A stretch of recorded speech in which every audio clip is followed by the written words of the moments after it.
Okay, thank you for that. Thanks for joining us today. Today we're going to be discussing how to work securely from anywhere on any device.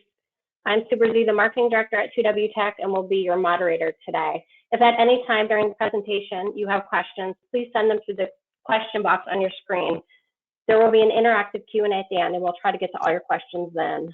Our presenters for today are Mark, the President and CEO, and Tom, who's our Director of Development here at 2W Technologies. For those of you who might not be familiar with 2W Tech, we are a technology service provider focusing on Epicor, Microsoft Cloud, security, and IT infrastructure solutions. We are both an Epicor and a Microsoft Gold partner. I'm going to go ahead and turn it over to Mark to get us rolling. Okay, hey, thanks, Sue. Hey, everybody, thanks for joining us today. Today, Tom and I want to talk to you about a technology that we've been rolling out here at 2W Technologies. And we're finding it to be, quite frankly, a game changer in the way that we access data across our entire employee base. And we've been starting to introduce this to a number of our clients. And what we're finding is that it's solving a lot of the problems that businesses are facing right here, right now, in today's reality. So, if you look at what's happening is we've got employees everywhere. They're at home, they're in the office, in between. They're working from paradise, which is like a thing. Some of these exotic locales like Bermuda and Barbados are offering visas that you can actually move there while you're working remotely. So that's an option. I don't know, Tom, is that? Yeah, we're hearing more of that. I've got a neighbor who they just sold their home about 6 weeks ago, and they're sailing around the world, both still with full-time jobs, just doing it from a sailboat. Just doing it from a sailboat. So we're seeing all of that and all of the challenges that remote connectivities, but there's also some real challenges associated with that. One of them is just getting hardware. We're finding that our clients are trying to buy laptops for their people, and they can't get them, or they can't get them in a timely manner. So they're doing things like buying secondhand laptops or reduced like consumer grade laptops, that type of stuff. I think too, because we don't necessarily have managers at the manufacturing facilities, there is a demand for some shop floor data and how do we better get that up there. And because all of this is happening, the security threats are multiplying it seemingly daily. And so Tom, let's talk about that real quick. The really remoting into your network is a security risk, right? So you're remoting from computers that are not necessarily centrally managed. You don't know the security profile. You've got folks using their home computers. You as a business don't know what virus definitions are on there, or what malware is on there, or what applications are running. And essentially, when you remote into your network, you have a clean path into the heart of your business. And if you don't take the appropriate precautions, you can really run into some problems. And so we've seen probably had more Homeland Security cyber alerts in the last 10 days than we've seen in the last 10 weeks. And a lot of them are right around businesses that have computers that are remoting into their office. The bad actors are looking for that stuff. And Tom, kind of walk us through these last couple ones that just came out last day or so ago. Yeah, these are, it's interesting, these last two, particularly the VPN one is really on point here. It's,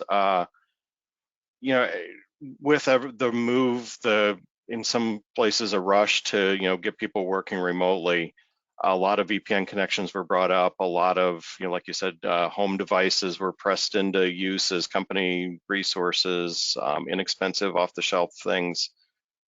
People picked up computers from their, storerooms and took them home, all kinds of things like that.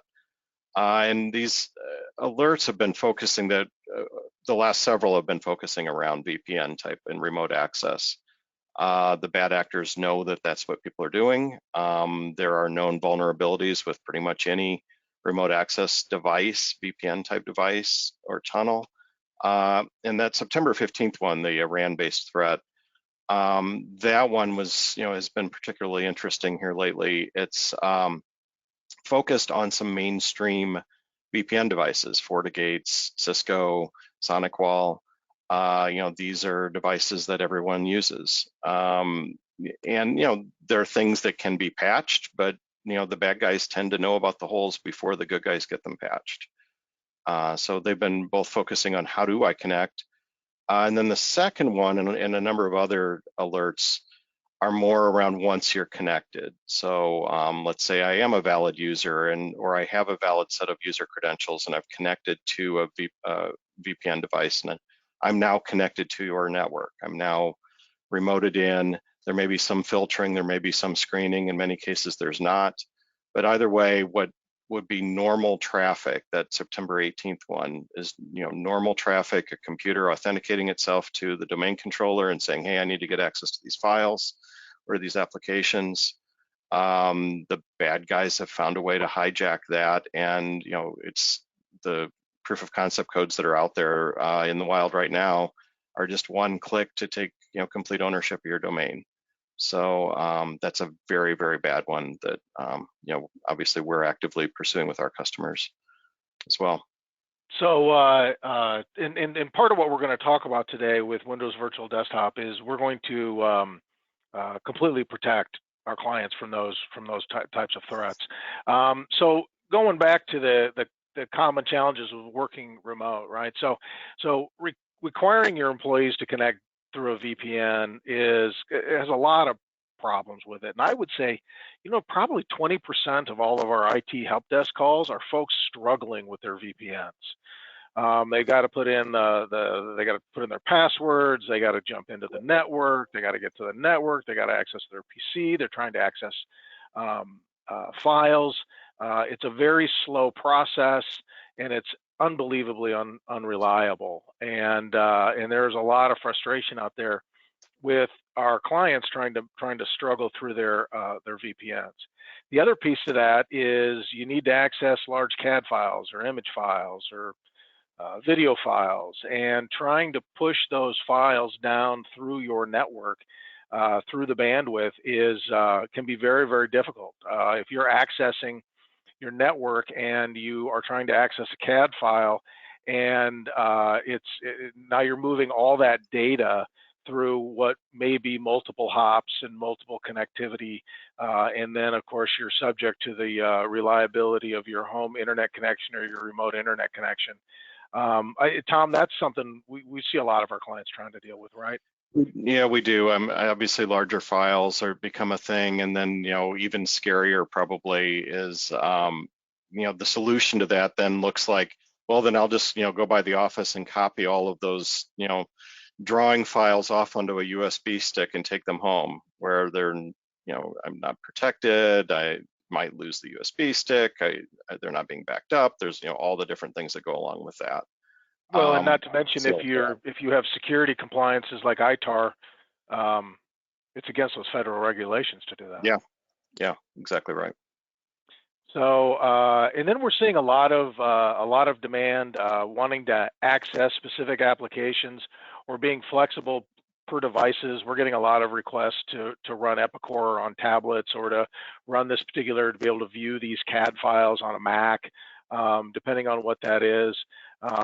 And as you know, it's very difficult to do without, you can go through some of the web clients, but a lot of times those web clients don't have full access capabilities or functionality that you may want to do.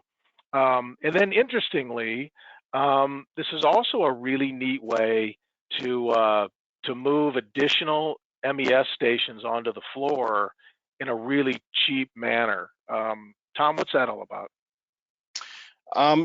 That's lightweight devices. I'm just trying to, the easiest way to look at that. When you're out on the shop floor, and historically, you've had PCs in carts or in fixed locations, things like that. Those are expensive. They're in an environment that's not built for PCs. but more and more you want your managers on the floor or even machine operators on the floor to be able to have a lightweight device. It might be an inexpensive tablet. I've got my old Samsung here that I've had for years and years and years. It doesn't weigh anything. The battery lasts for days. Being able to pull up Epicor on that, or the Epicor MES entry, so I can do my labor entry type stuff on there, and have that right on a handheld device that I'm carrying around in the shop, or even on my phone.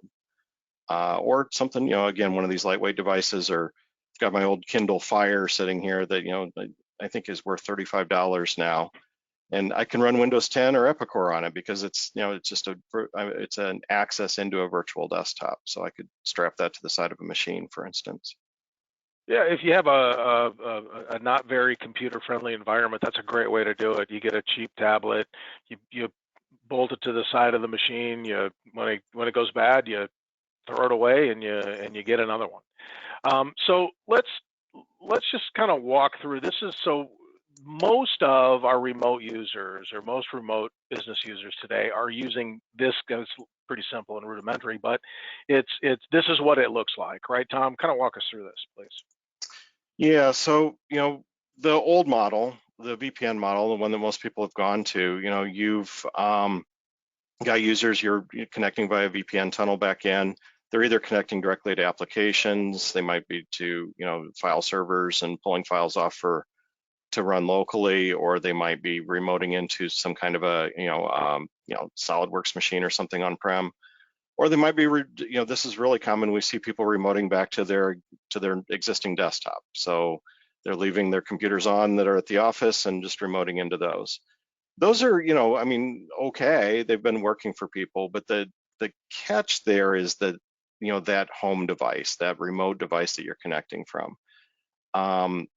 Many times, most of the time, really, those aren't corporate managed devices. Mark, you talked earlier about, not having central management of these things. They may or may not be joined to your domain. They may not be subject to, your device management tools, whatever you're using.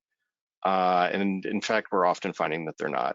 And the kids are, home, doing school from home, so they're working on them during the day, and all the normal home activity that's going on that PC, and you're watching Netflix on it, and you're also connecting it directly into your corporate network, and that raises eyebrows. So that's traditionally how people have done it. And the VPN tunnels, it's been a great thing, but the bad guys have gotten smarter. So let's talk about the solution. So the solution to this is Windows Virtual Desktop. So kind of walk us through, Tom, walk us through Windows Virtual Desktop. Is it a new thing? Has it been around for a while? What's the story there?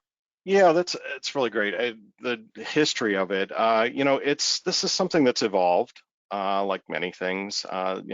Remote desktop gateways and remote desktop farms and things like that are a thing that we've got a number of clients using. We've built a number of those, and that is probably the precursor to this.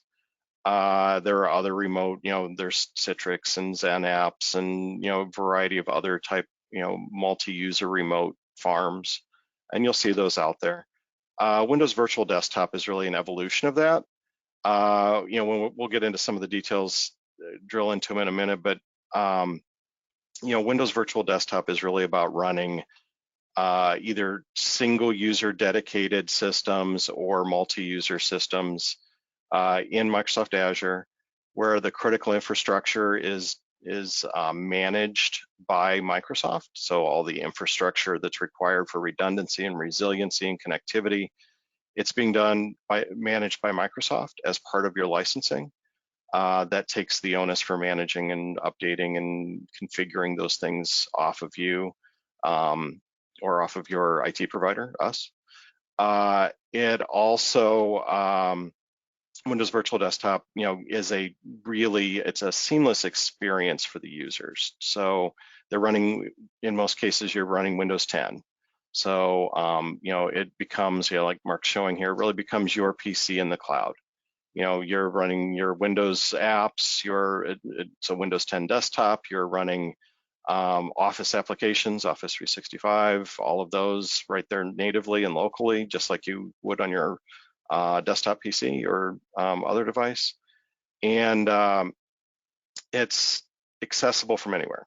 So that's the thing that really, although those other services each had their methods of access, Windows Virtual Desktop has been designed around being accessible from just about anything, from that Fire tablet to my Android phone or Android tablet to my Windows PC, Mac OS, iOS, or really anything that can do HTML5.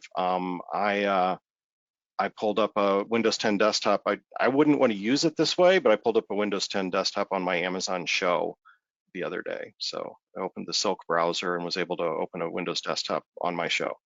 So, and you're able to do that because all the computing power sits in the cloud. It doesn't actually exist on the device that you're using, which is the big change. Yeah, that's, it's the big push. Maybe the big push back to the late 70s in some ways. It's you're back to having a dumb terminal for the most part. There are some optimizations that can be done. That's really one of the really great things about Windows Virtual Desktop, where it can use some of your local horsepower or capabilities, but the where your applications live is in Microsoft Azure on these virtual machines. And that's, so like I mentioned, the Windows 10 experience. So the only way to get multi-session Windows 10 is with Windows Virtual Desktop. No other vendors providing that, and I don't think that Microsoft is intending to license that to anyone else. The optimizations for Microsoft 365, that's a little bit of what I was speaking to. If I'm connecting, for instance, right now to Teams, well, I've got Teams running over here, but to this webinar through my virtual desktop, it's smart enough to offload some of the video processing and audio processing back to my local machine because I'm connecting from a Windows 10 box. If I'm connecting from something else, it may not be able to do that. So it's able to look and see, how do I optimize this experience? Also, things like Microsoft Outlook and cached profiles, OneDrive, having your files follow you around. So whether you're working on your home PC or on your tablet or on your virtual desktop or on your office PC, your files are all where you expect them. So, so it's all part of this Microsoft ecosystem. So it's in your 365 tenant. It drives from your Active Directory. It is part of the Azure infrastructure. So you are able to leverage all the inherent robust security and that stuff too, right, Tom? Yeah, that's, and it's really important. I think we titled this webinar really about working, securely remotely from anywhere, and being able to use things like conditional access. So traditional remote desktop type environments, you could do add-ons, but they were never a built-in part of the setup. So, but being able to use multi-factor authentication, conditional access. So my phone pops up with hey, do you want to allow this connection type thing? Once every few days when I'm connecting to my virtual desktop, or being able to set it up so you have to have a text message, things like that. If I'm using a web browser at a hotel to connect back to my desktop securely, I can do that and it can authenticate me. We can also leverage things like role-based access control. So different users have different rights. Mark, when you log in, you get a set of things here in our 2W environment that are finance related, and I'm over in the development side, and those aren't relevant to me. So those don't show up for me, and it keeps everything where it should be. So you have all that you have all that inherent security built in. So let's go to my sophisticated network diagram here, and actually, if you don't mind, can we go back just for a second? Sure, I wanted to underline something there. I just wanted to underline one other difference about this. There's a number of people on the call, and the reverse connect item there under Windows Virtual Desktop. All of those traditional ways, whether it's VPN or Citrix or remote desktop farms or web access into your applications for all you Epicor users, Epicor web access, those types of things, those all relied on outside-in access being available. So somebody at home or at a hotel or at a airport or on their phone at the restaurant, wherever, you had to have a port or a hole open in your network for somebody from outside to be able to reach in and connect to you. With Windows Virtual Desktop, those virtual machines have an agent on them, the Remote Desktop Bootstrap agent, I think it's called, that it reaches out to a component in Azure and says, hey, I'm here, I'm ready, everything is okay with me. And all of those external accesses connect to that piece in Azure, to the Remote Desktop or to the Virtual Desktop interface in Azure. So it's a long way of saying there's no direct opening into those virtual machines or into your network. And that's a really important difference. No amount of hacking around, messing around, poking, prodding, finding vulnerabilities, whatever with that thing, there is no direct incoming access, which is really important here. No, no, absolutely. So, so now we'll go to my my sophisticated artwork. So we did a little bit of this, but quickly, just walk through what that diagram looks like when we're using Virtual Desktop. Yeah, here you can see over on the right-hand side, you've got users connecting in. So you've got a woman at home working on a laptop, it looks like at home, or a tablet device. Actually, that's a picture of Epicor running on my tablet device down there in the lower corner. Or maybe shop floor lightweight devices, all connecting to your Microsoft tenant. So connecting to Azure, logging in using your Office 365 credentials or your Azure Active Directory credentials. So I log in as Tom G at 2wtech.com. That's my username to log into these things. It's the same password and same authentication that I use for all of my Microsoft applications. And so they all connect to that.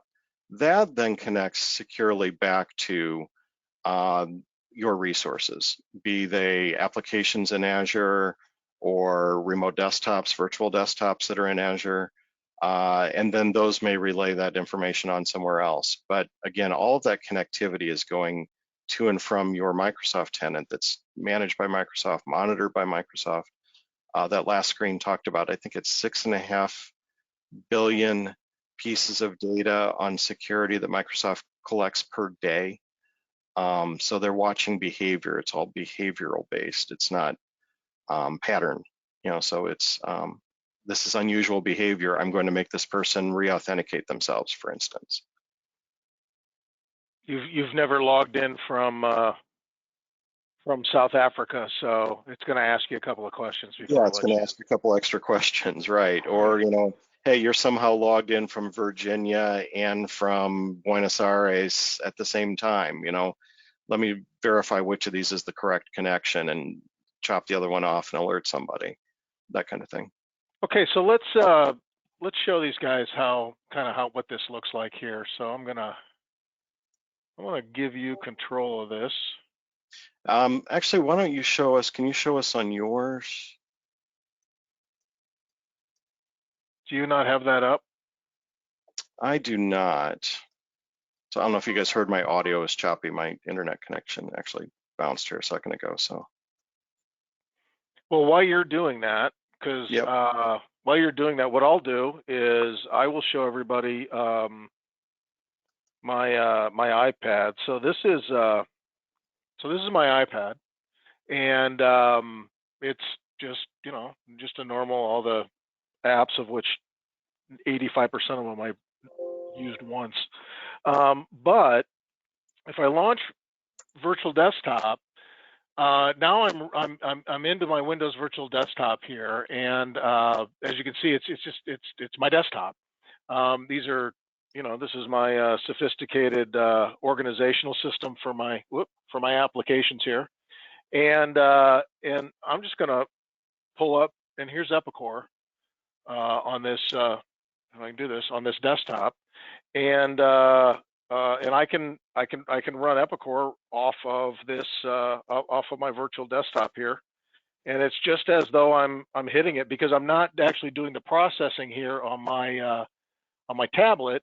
All the processing is happening in my virtual desktop, and so Now what happens is when I utilize my virtual desktop, it's the same experience whether I'm using my big screens in my office with the 3 big screens and the keyboard, or I'm using this piece, or I might be using a laptop somewhere else, or I can access it through a browser. It really depends. It really doesn't matter which device I'm on. I can do it through my phone, although there's limited use from a screen that size, I suppose. But this is a Windows 10 operating system that is coming through my tablet without taking any of my tablet or very little of my iPad resources on there. So, Tom, are you ready to go, or are we going to bail on that? I think we'll pass on that. All right, that's fair enough. And you really just showed us Epicor running, so that's really all I wanted to show people anyway. So okay. That worked out. Poof! Look, Epicor. So let's run through if this is something you should be looking at, right? So if you need to scale, if you need to the ability to add users quickly and easily, to roll this thing out is super efficient. I mean, Tom, what does it take if we got to roll out extra users on a virtual desktop? How much work is involved? Yeah, actually, to add users to scale is, one of the things that virtual desktop is based around is we build a base image, and that can take a little bit of time to get just right. But once you've got that base image, then it becomes a licensing action. So it's click a user and add them. If you needed to add dozens or hundreds of users and really scale things up, that could be done in minutes. A great example of that, just watching our clock here, a great example of that, we had a client, they're a new client. At the time they weren't a client, but they had lost, they'd been subject to malware, and they had lost access to their on-prem systems. And we were able to bring up over a Saturday morning, bring them up into a virtual desktop farm and get their applications up, work with their local IT to restore applications to where they could get to them. And by Monday, their employees were able to work from virtual machines. It saved their business, being that ability to bring it up rapidly like that. I don't know what kind of shape they'd be in if they hadn't been able to do that quickly. Well, they would have been down. I think the estimate was where they were going to be down in the water for at least a week, just done. Yeah. And then the amount of processing power you can throw at these is really unlimited too, right? So if I need an engineering level station versus just a regular office station, I can easily vary that. Yeah, that's right. We can also provision them with high-end compute GPU cards, NVIDIA Tesla cards, things like that. So you need to do modeling, you need to do SolidWorks, things like that. We can do those. Or another really popular application, it is one of the things that I wanted to show you here, is Adobe Applications. I can pull up Premiere or Lightroom or Photoshop and have access to a high-end machine to work on when I need it from any device. In fact, I was just doing that the other day. I was working on some video stuff that we're looking to post, and did it on a spun up virtual desktop that had more processing power than I normally would use on a regular basis. So it ran a lot faster. And then when you're done, you basically shut it down and make it a normal PC again. I guess the other thing, just to talk about real quick too, is the ability to support all this stuff.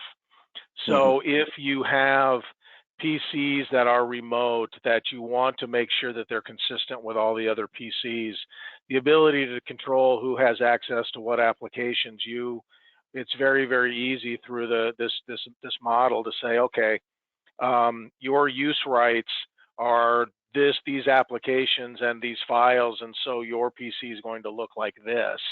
And since you do have less holes you don't need holes in your firewall, it eliminates that whole part of the equation. Yeah. It does, and you've got it on the screen there too, running Windows 7 legacy applications. There are still some out there that are really requiring Windows 7, and your options are either get a really, really expensive enterprise support agreement, so you're still getting the security patches from Microsoft for Windows 7, or move those Windows 7s to Windows Virtual Desktop, which is an option. And in doing that, your licensing covers all those security patches. It extends the extended support to you. Eventually, that will also go away, but that's 2 years now. So, yeah. So sure, the operation, I mean, the operating system on your device is kind of irrelevant, right? Yeah. Your local device then becomes just really not part of the picture. It's a display and input device. So Sue, let's why don't we open it up for questions? Okay. All right. So just a reminder, if you haven't submitted your question yet, you can still do so using that questions function that's on your screen. First question, and Tom, actually, you kind of just touched on this one a little bit. If I'm still running Windows 7 PCs and I move to this, does this mean I don't have to replace those?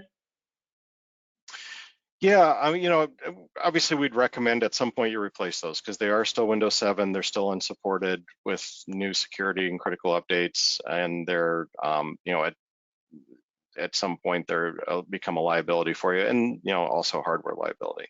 But those devices could be used in a secure, you could securely connect to a Windows Virtual Desktop from those and have the full functionality of a modern Windows 10 virtual machine that you could work from, and really use them using the Windows 7 your Windows 7 devices, again, just input and output. It's not storing anything or processing anything.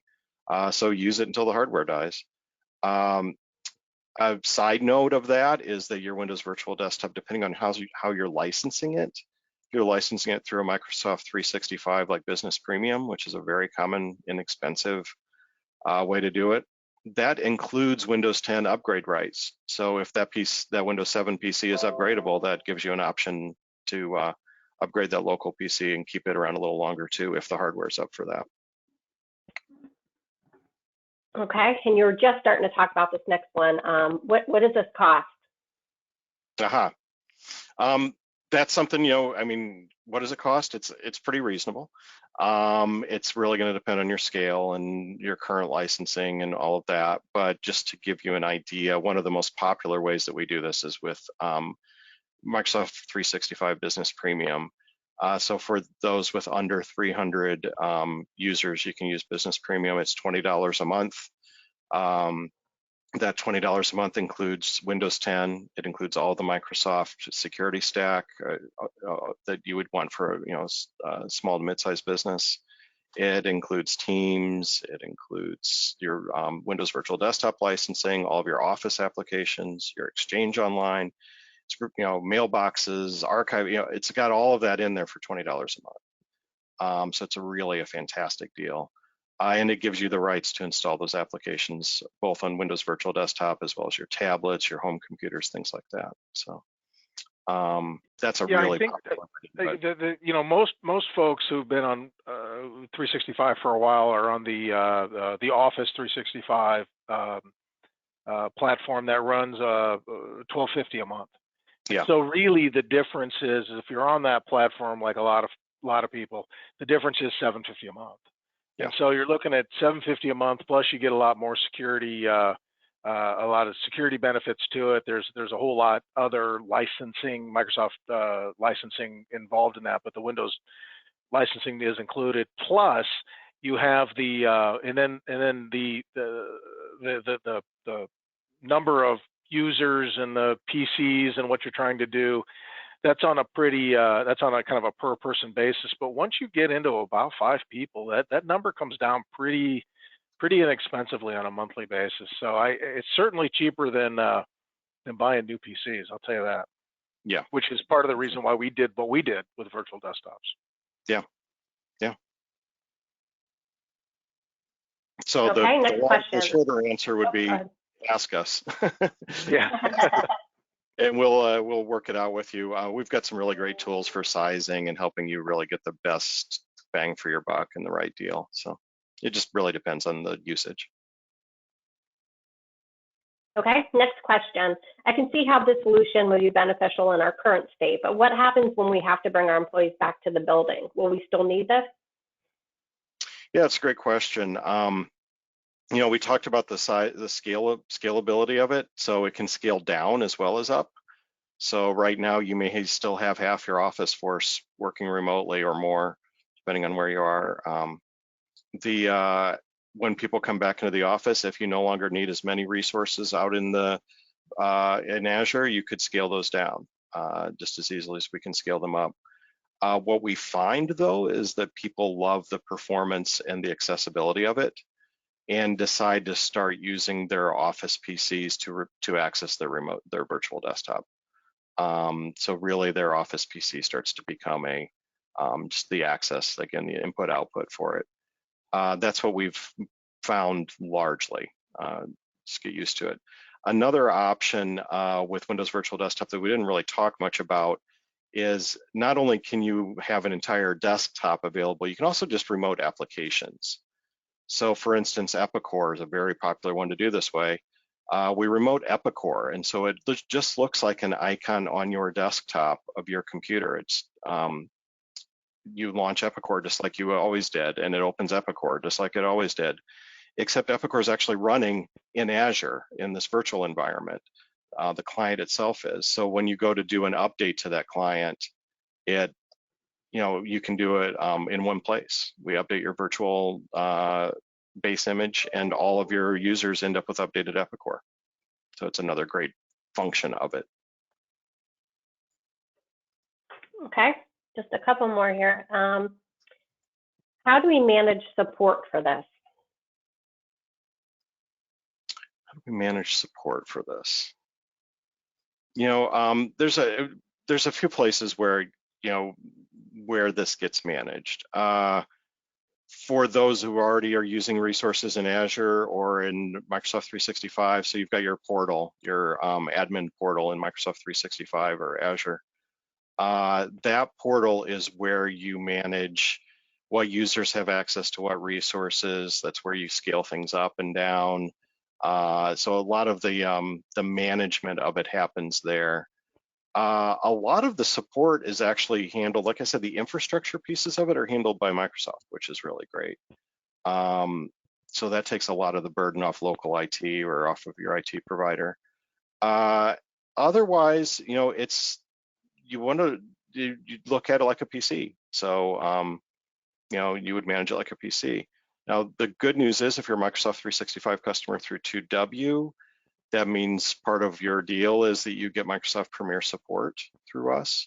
So if you've got questions with Office applications or any Microsoft 365 applications, Dynamics, Azure, any of those things, shoot a ticket over to helpdesk@2wtech.com, and not only do you have our resources, but you've also got Microsoft's Premier support resources available as well, that's direct access into the engineering teams and the guys who design and build these things. So that's really fantastic.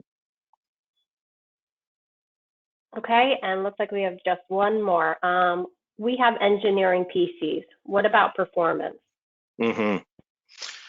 Yeah, it's funny. I think where we started with this whole thing was people looking to replace engineering PCs really early on, and like the day one of COVID shutdowns, right?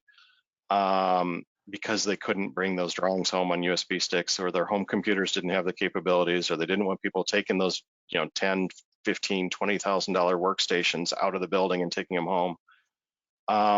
So yeah, we touched on that earlier. We can bring up machines with high-end NVIDIA graphics processors in them, as well as high-end processors. As much RAM or as many processor cores as you could ever imagine using, we can provision. It's going to cost more, but we can do that. I think the biggest machine right now has 8 terabytes of RAM, 8 terabytes of RAM. So, and I think we can do on the order of 72 parallel NVIDIA cards or something ridiculous like that. Large video processing houses, animation studios, things like that, they all use Azure exactly this way for these.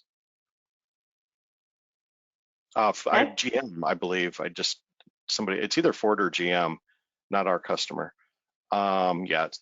That they, I believe, moved all of their SolidWorks, or not, they don't use SolidWorks, but all of their 3D modeling up into Azure as well. Okay, great. I think that was all the questions that we had.